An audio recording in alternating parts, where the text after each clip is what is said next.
Fitri Wansari dari 11 IPA 1. Jadi sini saya ingin menjelaskan tentang pengertian tentang PowerPoint tarian tradisional, lebih tepatnya tarian piring. Oke, yang pertama itu adalah pengertian tari piring. Jadi tari piring itu adalah tarian tradisional Minangkabau yang menampilkan atraksi menggunakan piring. Jadi media utamanya itu piring. Para penari mengayunkan piring di tangan mengikuti gerakan-gerakan cepat yang teratur.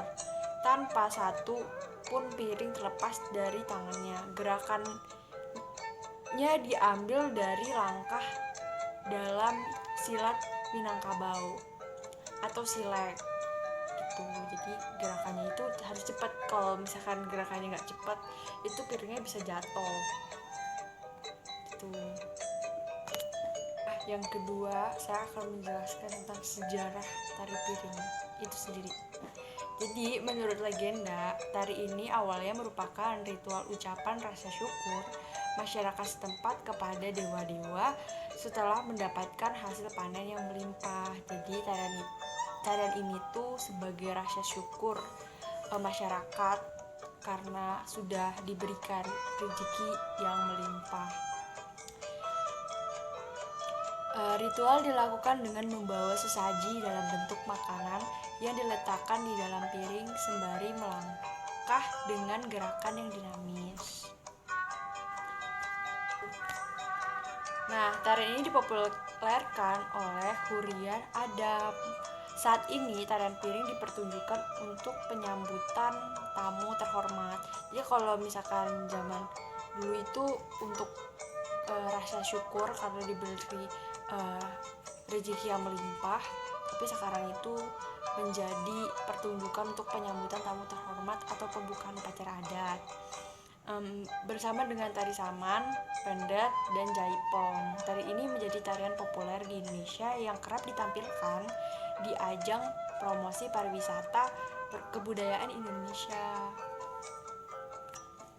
Bahkan mengikuti perkembangan zaman, tarian ini tidak hanya berfungsi untuk upacara adat, tarian juga dapat digunakan saat hari besar. Jadi tarian ini tuh tidak hanya upacara adat, jadi banyak banget kegunaannya.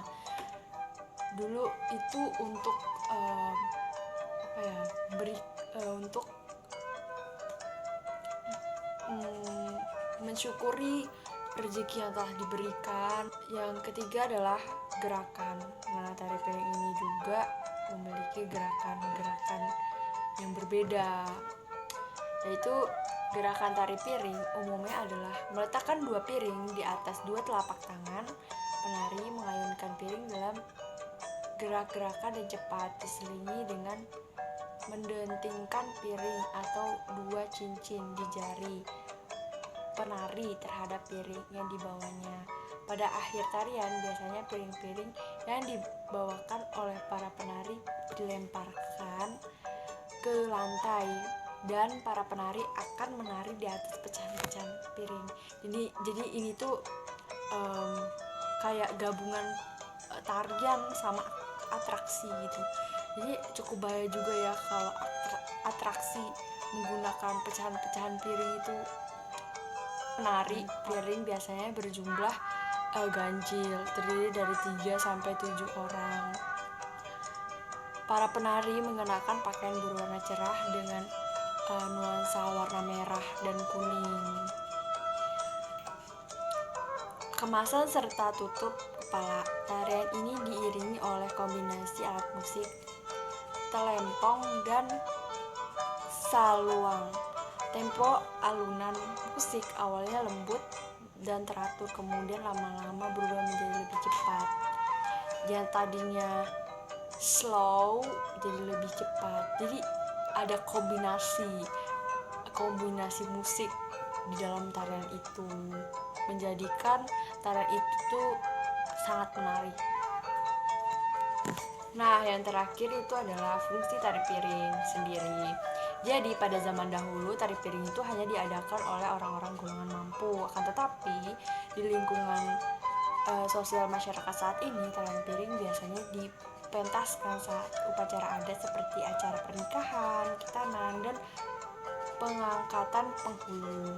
Jadi banyak banget ya fungsi dari tari piring ini, yang dulunya untuk memberi rasa syukur kepada Tuhan Yang Maha Esa, bisa berfungsi untuk merayakan HUT RI, terus sekarang bisa dipentaskan satu upacara adat seperti pernikahan, khitanan, dan pengangkatan penghulu. Banyak banget. Jadi kalau zaman dulu itu tari piring itu hanya diadakan oleh orang-orang golongan mampu, tapi sekarang itu bisa dirasakan sama semua kalangan.